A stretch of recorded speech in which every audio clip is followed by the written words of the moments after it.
Crusaders pregame, another episode. 3 games in 4 nights this weekend. I'm Dave Dawson, as always, joined by Zach Marks. And Zach, the Sherwood Park Crusaders, I guess the biggest news of the week, if you hadn't kept tabs on what's been going on, that winning streak ended at 8, and that 3 games on 3 nights last weekend came out of that with a 2-1 record.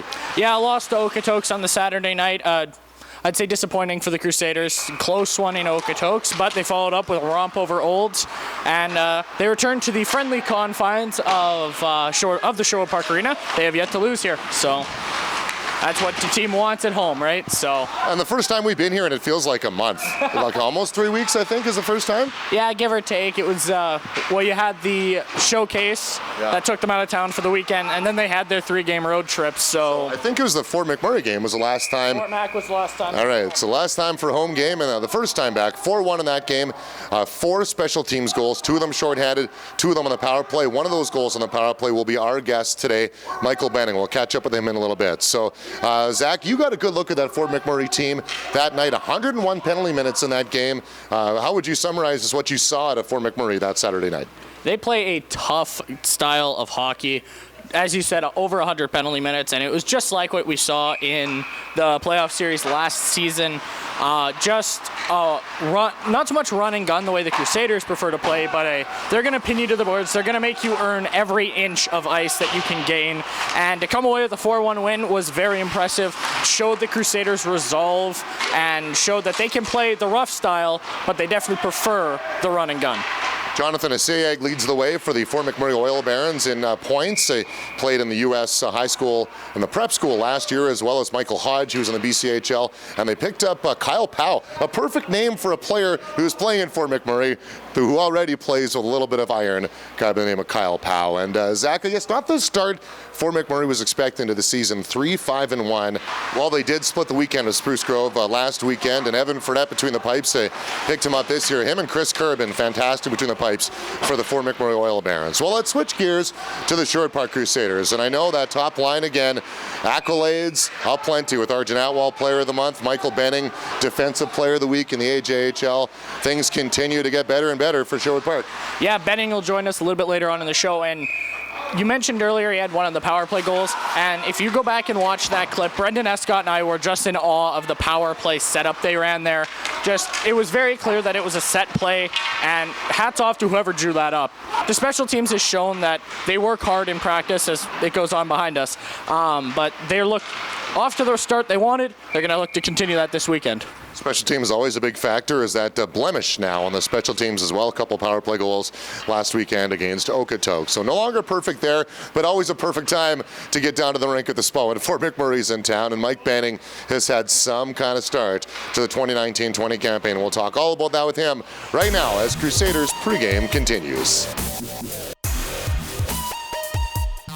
Now, your name obviously starting to get tossed around. Surprise, obviously your draft eligible year. The NHL Central Scouting Rankings come out, your name is on there. How would you describe, just personally, do you feel that you're at that point where you're excited about seeing something like that this year? Do you feel that you're hitting your peak? I'm just trying to get better every game. I'm not trying to do something off a list. I'm not trying to be someone I'm not. I'm just trying to improve every game and be a better teammate and be a better person and be a better player on the ice. Is that one of those things that sometimes, we'll talk about showcase, you have all these scouts that are around, is that one of those things that you try not to think about, but it is kind of in the back of your mind when you're playing? Like some guys it is. Me, I just go out there with a fun mentality. I try to be myself and, try to do what I can do on the ice. You had 15 points already this season, on pace for 90 points, which I'm not sure if you knew this, would be a 4th in AJHL history. No defenseman has ever put up 90 points since, I think, the last 30 years. 100 is the record. How does that sit for you to know you're on that kind of pace?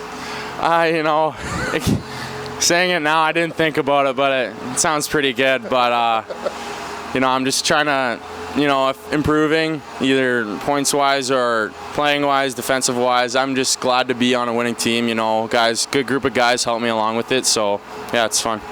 What are some of the things you're working on on your personal progression? I know a lot of people talked about right across the general managers and the coaches in the league last year that your defensive progression seemed to be on a constant incline. Do you feel that yourself, and do you feel yourself progressing to become better defensively? And is that something you specifically work on? Yes, that's big. You know, I want to be intense in the offensive zone, which I think I am, and more so in the defensive zone. I'm more focusing on just better players I got to play against. You know, I just want to get to the next level, and I think my defensive game will help with that and transition to offense quicker. So. All right, so you're taking on Fort McMurray tonight, a team that has obviously a little bit of history with you guys. The last game, 101 penalty minutes, the last time this team was in this very rink. What is it about that team, the way they approach the game, and how do you defend them? You know, they're a hard-working team. They always move their feet so you can't get your sticks in the way there. But, you know, just, you know, go in the offensive zone and make them take the penalties, and then you can go on the power play and make them pay. That's something that you've done very, very well, I guess, last game as well. So, Mike, thanks so much for doing this, and I guess best of luck tonight and the rest of the season. Thank you. And thank you very much for watching the Maxwell Devonshire Realty pregame show. Tune in tonight at 7 o'clock. Brendan Escott and myself will have the broadcast against the Fort McMurray Oil Barons. I'll tell you one thing, it's always bound to be a physical affair when Fort McMurray's in town. Thanks again. We'll see you tonight.